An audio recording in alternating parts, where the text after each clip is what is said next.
Un jour, ce régime, il est déjà ébranlé, il va tomber. Fais donc gaffe, hein, ce que tu me fais. Les années 70 et 80 sont marquées par un changement majeur au niveau politique en URSS. Tout d'abord, Brejnev arrive au pouvoir et durcit à nouveau le régime. Le KGB est presque aussi puissant qu'au temps de Staline. En parallèle, les tensions existantes entre l'URSS et les USA s'atténuent, en particulier à cause des accords SALT I et II ainsi qu'à la conférence d'Helsinki. Le début des années 70 marque aussi le commencement d'une période de stagnation. Cette stagnation, qui va marquer le début de l'effondrement de l'URSS, va mener à des pénuries, elles-mêmes dues à un dysfonctionnement du système industriel. Tous ces problèmes, tant économiques que politiques, vont réveiller les révolutionnaires dormants que l'on nomme communément dissidents.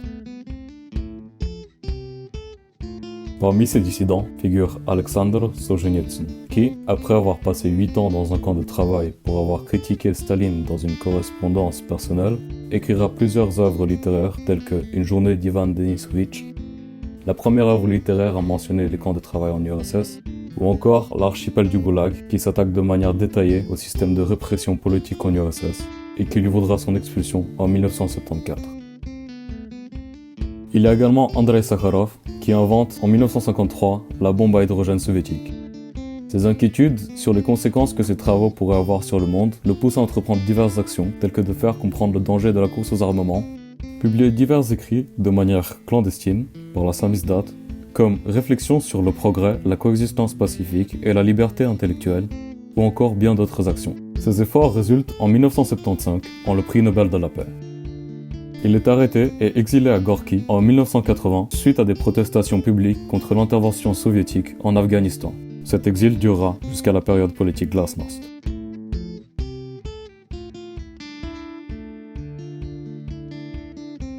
Durant cette époque, on observe une certaine solidarité à l'Ouest. Par exemple, en Suisse, il y a eu à Genève le CSSOPE, le Comité de solidarité socialiste avec les opposants des pays de l'Est.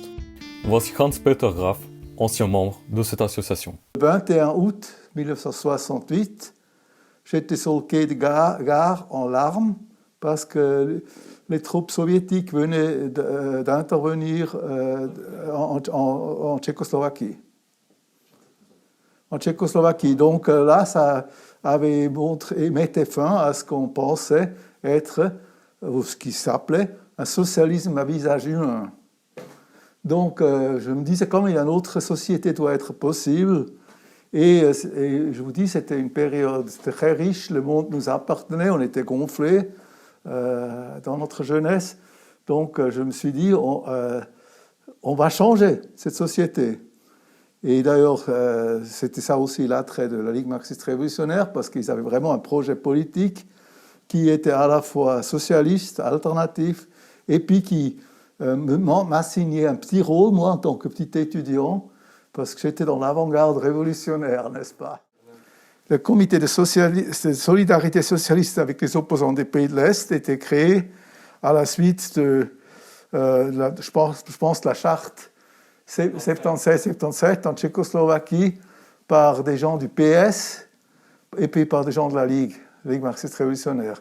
Je me rappelle, j'allais distribuer des tracts, pas en 77, mais en 71, 72, dans la cour du collège Calvin, et je me rappelle bien du doyen de l'époque, M. Staley, il était vraiment devenu tout furieux, et puis évidemment, moi je me marre encore maintenant, parce que je suis très copain avec sa fille, quoi.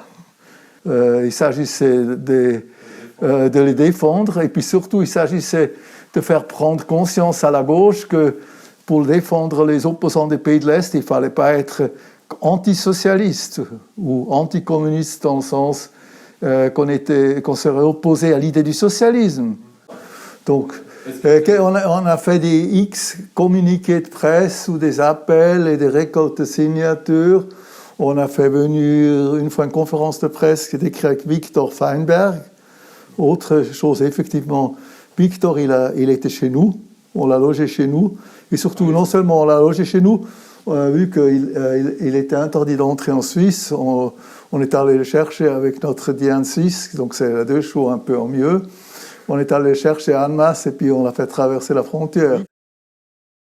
Victor Feinberg est un dissident du régime soviétique qui, suite à sa participation à la manifestation sur la place Rouge en 1968 contre l'intervention en Tchécoslovaquie, a été arrêté et, sans aucun procès, interné 5 ans en hôpital psychiatrique, de 1969 à 1973. Marina Vajkhanskaya, psychiatre à l'hôpital, aide Feinberg en faisant passer des informations de ce dernier à d'autres dissidents. Elle sera renvoyée pour cette activité qui a aidé à la libération de Feinberg. En 1974, il se marie et quitte l'Union soviétique. J'ai beaucoup adoré ce type parce qu'il avait développé tout le côté fin, comme on vit lorsqu'on est discriminé ou lorsqu'on est victime de pogroms. Donc, il était délicieux, quoi. Et puis, c'était un fameux raconteur d'histoire lorsque les types l'ont interviewé. On dit ah, Feinberg, c'est un nom un peu germanique, n'est-ce pas? Allemand, hein?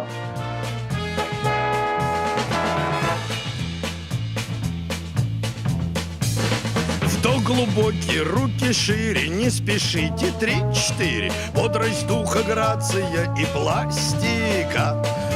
Общеукрепляющая, утром отрезвляющая, если жив пока C'est des ищет petites illustrations qui montrent que il faut s'intéresser à des gens qui sont en taule et puis faut se mobiliser, c'est clair. Гимнастика. Если вы в своей квартире, лягте на пол, 3-4. Выполняйте правильно движения.